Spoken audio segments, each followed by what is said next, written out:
Back in mid-April, I posted an amazing trailer for Arkane Studios' latest first-person action stealth game, Dishonored. At the time, I thought the game looked pretty freaking amazing, and being published by Bethesda, I thought it might have the amazing open-world gameplay style of Skyrim. After playing through it though, I've gotten mixed feelings. Dishonored is somewhat of a hybrid between Assassin's Creed and BioShock, which in and of itself sounds pretty freaking awesome.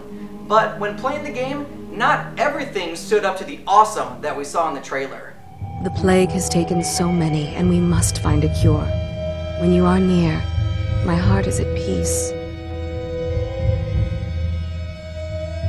Emily and I will count the days until you return. Hurry home and bring good news. Dishonored is a first-person stealth action game set in the fictional steampunk city of Dunwall. The story follows Corvo Attano, a Lord Protector and Royal Guard of Empress Kaldwin. In an unfortunate sequence of events, Corvo is blamed for the assassination of the Empress and the kidnapping of her daughter Emily. A group of soldiers, scientists, and nobles, loyal to the throne, free Corvo from captivity and set him along a path to clear his name and seek revenge against those who framed him. The game plays out for you based on how you handle various situations on your missions. You can place emphasis on stealth mechanics and non-lethal takedowns. You can run through the streets murdering everyone in sight, or you can play as I did, as somewhat of a hybrid. Killing people, whether they're assassination targets or just enemies along the way, will affect a chaos meter, which will alter how various events, specifically the ending, will play out for you. I like this type of game mechanic as it constitutes replayability, but I didn't like the way it was implemented. My ending didn't make much sense, as to me, I found it to be defined on a black and white scale without considering the very gray area in the middle. Initially, I found the gameplay to be a bit bland and slow, but as I began to progress and become more powerful, things became a hell of a lot of fun. Unfortunately, I never felt any emotion, it just felt like I was going through the motions. The story is about Corvo seeking to clear his name and to avenge his lost friend, but the murder is the first thing that happens in the game. I never felt anything for the person who dies. I wasn't told any backstory, so I just wasn't pissed when it happened. Oh, the Empress is dead and they think I did it? I guess I'd go after him. A series of cutscenes or narration in the beginning would have done wonders for the story. The art direction in the game is beautiful and very well thought out. The graphics at distance appear to be quite beautiful as well, but upon closer inspection actually end up being rather bland and washed out. I played the game on the PC, and after installing a mod and tinkering with some config files, I was able to make the game look quite a bit better. There weren't any pre-rendered high-quality cinematics though. Why wasn't the epic cutscene from the trailer included in the game? My playthrough of Dishonored took me roughly 14 hours to complete on the normal difficulty setting.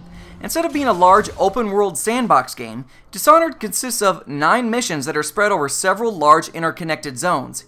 Each zone has many different paths through it, which allowed me to come up with some really clever and fun ways to complete my objectives. The mission-based structure of the game is very enticing and makes me want to create personal challenges to see how efficient I can be.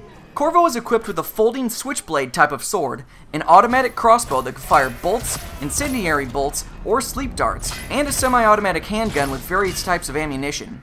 In addition, Corvo has access to various traps like trip lines and devices that can take control of enemy traps to work in his favor. Early in the adventure, he meets a spirit called the Outsider, who grants him access to a series of kick-ass spells that really make things interesting. Corvo is also given a heart that points out hidden runes that allow him to upgrade his powers. When fully upgraded, he can teleport across the battlefield, see through walls, stop time, summon killer rats, and even possess and control other humans. When used in tandem, Corvo is a lethal assassin and is damn fun to play. These abilities also allowed me to come up with non-lethal ways to get through the missions. I possessed rats and ran through ventilation shafts to avoid enemies, and I blinked across the roofs of buildings. But in my experience, I found it significantly more challenging to play non-lethally, so I just gave in a few times and killed everything in sight. It was equally as satisfying. In the end, I had a pretty fun experience with Dishonored. I felt like the story could have used some more work, specifically in the beginning to draw me in a bit more.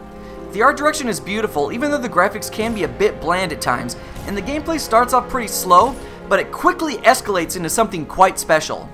I enjoyed how the game world was broken apart into repeatable missions that were wide open and allowed me to really get creative with Corvo's badass powers.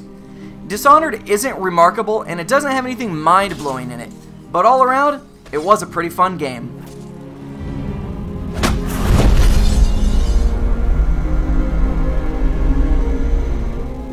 Check out the full write-up and screenshots over at ZeitgeistGameReview.com. Stay up to date by following me on Twitter and Facebook, and make sure to check out all of the other great gaming entertainment on the Game Station.